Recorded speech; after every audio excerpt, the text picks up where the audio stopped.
ശ്രീ ഉല്ലാസ് ബാബു, ബി.ജെ.പിയുടെ സംസ്ഥാന കമ്മിറ്റി അംഗം മറ്റൊരു പാർട്ടിയിലേക്ക്, കോൺഗ്രസിലേക്ക് പോകുമ്പോൾ സംസ്ഥാന അധ്യക്ഷൻ കെ സുരേന്ദ്രൻ പറയുന്നു പാർട്ടിയിൽ ഇത് ഒരു ചലനവും ഉണ്ടാക്കാൻ പോകുന്നില്ല എന്ന്. നിങ്ങളുടെ നേതാക്കളിൽ ഒരാളായ ബി ഗോപാലകൃഷ്ണൻ ഇന്ന് അടർക്കളത്തിൽ സംസാരിക്കുമ്പോൾ SKനോട് പറഞ്ഞു വെറും ചീളാണ് സന്ദീപ് വാര്യർ എന്ന്. അപ്പോൾ പക്ഷെ സന്ദീപ് വാര്യർ പറയുന്നത് അങ്ങനെയല്ല. ഞാൻ പാർട്ടി വിടുന്നതിന് പ്രധാനപ്പെട്ട ഒരു കാര്യം കെ സുരേന്ദ്രനും സംഘവും ആണ്, അവരാണ് അതിൻ്റെ ഉത്തരവാദികൾ എന്നാണ്. ധർമ്മരാജൻ്റെ ഫോൺ ലിസ്റ്റ് എടുത്ത് നോക്കിയാൽ അതിൽ എൻ്റെ പേര് കാണില്ല എന്നും പറഞ്ഞു. ഇനിയും ഒരുപാട് കാര്യങ്ങൾ പറയാനുണ്ട്. കാരണം അവിടെ ഒരു ഏകാധിപത്യ പ്രവണത നിലനിൽക്കുന്ന ഒരു സംവിധാനമാണ് ഈ BJP. അതുകൊണ്ട് ഇനി അവിടെ തുടരാൻ കഴിയില്ല എന്നാണ്. നേതൃത്വം ശരിക്കും ഭയപ്പെടേണ്ടതല്ലേ സന്ദീപ് വാര്യരുടെ ഈ പോക്കും അതിനുശേഷം വന്ന ഈ വാക്കും?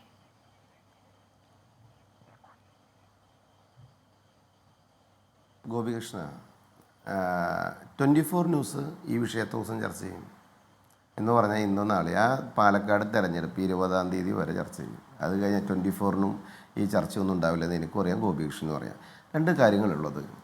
അദ്ദേഹം ഇന്നത്തെ ഒരു ന്യൂസിൽ ഞാൻ നിങ്ങളെ പ്രസ്സുകാരുമായി സംസാരിക്കുന്നത് കണ്ട് സ്നേഹത്തിൻ്റെ കടയിലേക്ക് അദ്ദേഹം പോയി എന്നുള്ളതാണ്.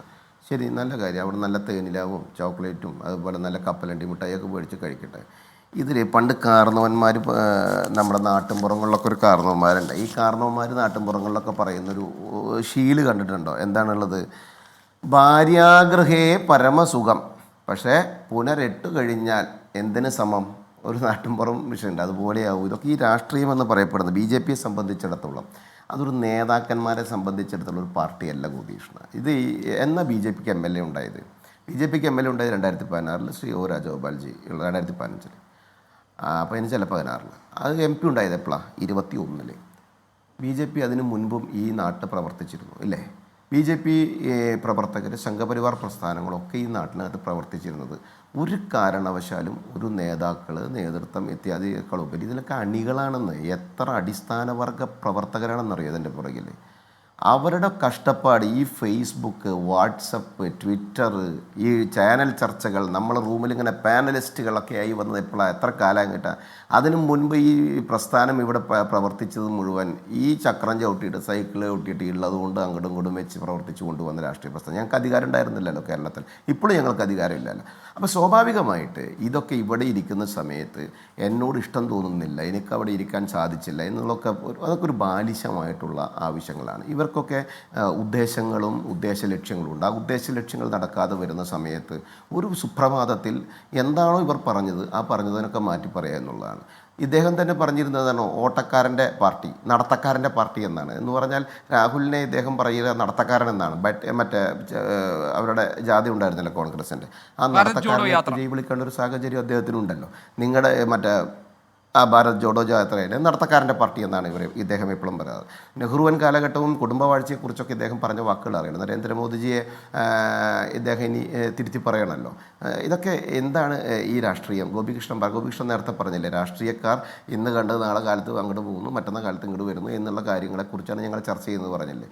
ഇവിടെ ഇവരൊക്കെ ചർച്ച ചെയ്താലും ഇതിനകത്ത് ഒരുപാട് അണികളുണ്ട് ഗോപികൃഷ്ണൻ. ഇത് നേതാക്കന്മാരുടെ പാർട്ടിയൊന്നുമല്ല.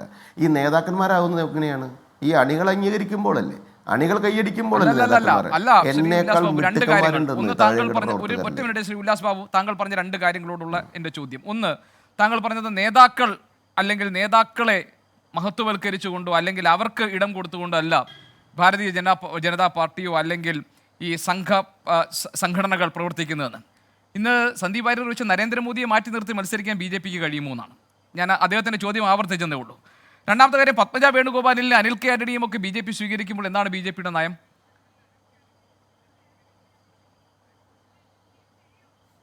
ഗോപികൃഷ്ണൻ, ഞാൻ വളരെ കൃത്യമായി പറഞ്ഞല്ലോ. BJPയെ സംബന്ധിച്ചിടത്തോളം, സംഘപരിവാർ പ്രസ്ഥാനങ്ങളെ സംബന്ധിച്ചിടത്തോളം ഞങ്ങൾ ഈ നാട്ടിൽ പ്രവർത്തിച്ചു വന്നതിൻ്റെ ചരിത്രം ഞാൻ വളരെ കൃത്യമായി പറഞ്ഞു. അദ്ദേഹത്തിന് ഇതൊക്കെ ചോദിക്കാമെന്ന് ഇന്ന് കാലത്ത് പത്രസമ്മേളനം നടത്തിയിട്ട്, ഇപ്പോൾ പണ്ട് നമ്മൾ കരുണാകരൻ DICയിൽ പോയത് നമ്മൾ ചർച്ച ചെയ്തിട്ടുണ്ട്. 19,000 ഒരുപാട് പേരിങ്ങനെ നിരത്ത് നിർത്തിയിട്ടുള്ള വലിയ സമ്മേളനങ്ങളായിരുന്നല്ലോ അണികളൊക്കെ കൊണ്ടുപോയിട്ടുള്ളത്. ഇങ്ങനെ അല്ലല്ലോ ഇപ്പോഴത്തെ പോക്കും വരവൊക്കെ. നമ്മളിതിലൊന്നും ഞങ്ങളെ സംബന്ധിച്ചിടത്തോളം ഞാൻ വളരെ കൃത്യമായിട്ട് പറഞ്ഞുതരാം. പാലക്കാട് തെരഞ്ഞെടുപ്പിന് 2 ദിവസം ഉണ്ടാവും നിങ്ങളുടെ ഈ യുദ്ധങ്ങൾ. ഞങ്ങളെ സംബന്ധിച്ചിടത്തോളം ഞങ്ങളുടെ പ്രവർത്തകർ, ഞങ്ങളുടെ അണികൾ എന്ന് പറയപ്പെടുന്ന ഒരു വലിയ വിഭാഗം, അവരാണ് ഞങ്ങളുടെ ശക്തി എന്ന് പറയപ്പെടുന്നത്. ആ ശക്തിയിൽ ലെവലേശം വെള്ളം ചോരൂല്ല. അല്ലല്ല ശ്രീ ഉല്ലാസ് ബാബു, അങ്ങനെയൊക്കെ പറയുമ്പോൾ അതാ ഞാൻ ചോദിച്ചത്. പത്മജ വേണുഗോപാലിനെ നിങ്ങൾ ഷോൾ അണിയിച്ച് സ്വീകരിക്കുമ്പോൾ ഇതേപോലെയാണോ നിങ്ങൾ കരുതിയിരുന്നത്? ആ തെരഞ്ഞെടുപ്പിന്റെ കാലത്ത് 2 ദിവസം ചർച്ച ചെയ്ത് കഴിഞ്ഞാൽ പിന്നെ പത്മജയെ ബാക്ക് സീറ്റിൽ ഇരുത്താം എന്നാണോ നിങ്ങൾ കരുതിയിരുന്നത് എന്നാണ് എൻ്റെ ചോദ്യം. പിന്നെ പാർട്ടികളുടെ പ്രവർത്തന പാരമ്പര്യത്തെക്കുറിച്ച് എനിക്ക് ഒരു തരത്തിലുള്ള ആക്ഷേപവും ഇല്ല. കാരണം ഇന്ത്യയുടെ സ്വാതന്ത്ര്യ സമര ചരിത്രത്തിലേക്ക് വേരൂന്നി നിൽക്കുന്നതാണ് കോൺഗ്രസ് പാർട്ടിയുടെ പ്രവർത്തന പാരമ്പര്യം.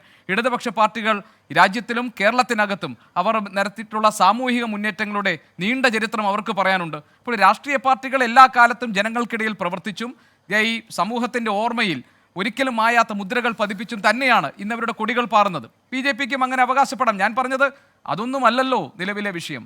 ആ നിലയിൽ മഹത്വവൽക്കരിച്ചിട്ടല്ലല്ലോ ഈ കാര്യങ്ങളൊക്കെ നടക്കുന്നത്. അല്ലല്ല, ഗോപികൃഷ്ണൻ പറഞ്ഞതിലൊരു തെറ്റുണ്ട്. കേരളത്തിനെ സംബന്ധിച്ചിടത്തോളം ഗോപികൃഷ്ണൻ പറഞ്ഞ തെറ്റ് എന്ന് പറയപ്പെടുന്നത് ആ സ്റ്റേറ്റ്മെൻറ്റിൽ ഞങ്ങളെ സംബന്ധിച്ചിടത്തോളം ഞങ്ങളുടെ വാദത്തിനാണ് കറക്റ്റായിട്ടുള്ള വാല്യൂ ഉള്ളത്. കാരണം ഗോപികൃഷ്ണൻ കോൺഗ്രസിനെ കുറിച്ചും കമ്മ്യൂണിസ്റ്റ് പാർട്ടിയെക്കുറിച്ചും എല്ലാ രാഷ്ട്രീയ പാർട്ടിക്കും അവരുടേതായ ചരിത്രമുണ്ട്, ഒരു സംശയമില്ല.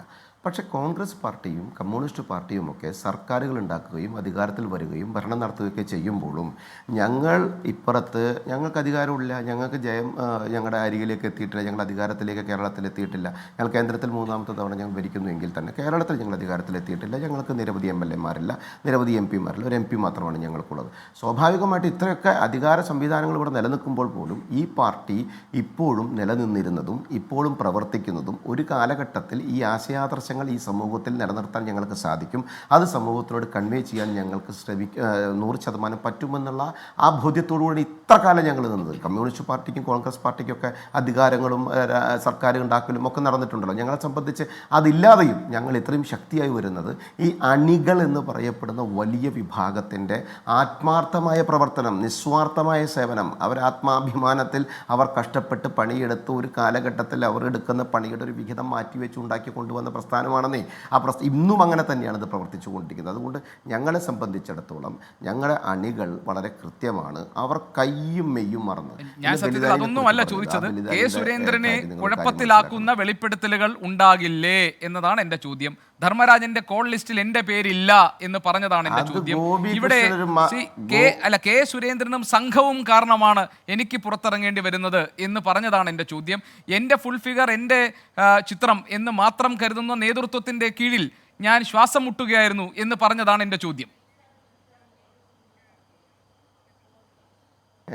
പാലക്കാട് ഉപതെരഞ്ഞെടുപ്പ് പ്രഖ്യാപിച്ചപ്പോഴും പാലക്കാട് ഉപതെരഞ്ഞെടുപ്പിൽ സ്ഥാനാർത്ഥി പ്രഖ്യാപനം കഴിഞ്ഞപ്പോഴും ഒക്കെയായിരുന്നു ആ ഒരു തിങ്ങലും വിങ്ങലും ഉണ്ടാകുന്നത്. എൻ്റെ ഗോപികൃഷ്ണൻ അദ്ദേഹം തെരഞ്ഞെടുപ്പിൽ മത്സരിച്ച ആളാണ്, ഈ പാർട്ടിയിലുണ്ടായിരുന്ന ആളാണ്. നിങ്ങളടക്കമുള്ള സ്ഥലത്ത് എത്രയോ ചർച്ചകളിൽ പങ്കെടുത്തിരിക്കുന്നു.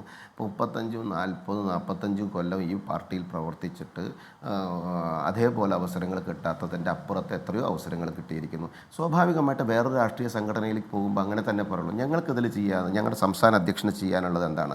അദ്ദേഹം ചിരിച്ചുകൊണ്ട് അത് കൈമാറിയിട്ടുണ്ട്. കോൺഗ്രസ് പാർട്ടി അത് സ്വീകരിച്ചോട്ടെ, കോൺഗ്രസ് പാർട്ടി കൊണ്ടു നടന്നോട്ടെ, കോൺഗ്രസ് പാർട്ടി അദ്ദേഹത്തിന് സ്നേഹം വാരിക്കൊരിഞ്ഞു കൊടുക്കട്ടെ. ആ സ്നേഹത്തിൽ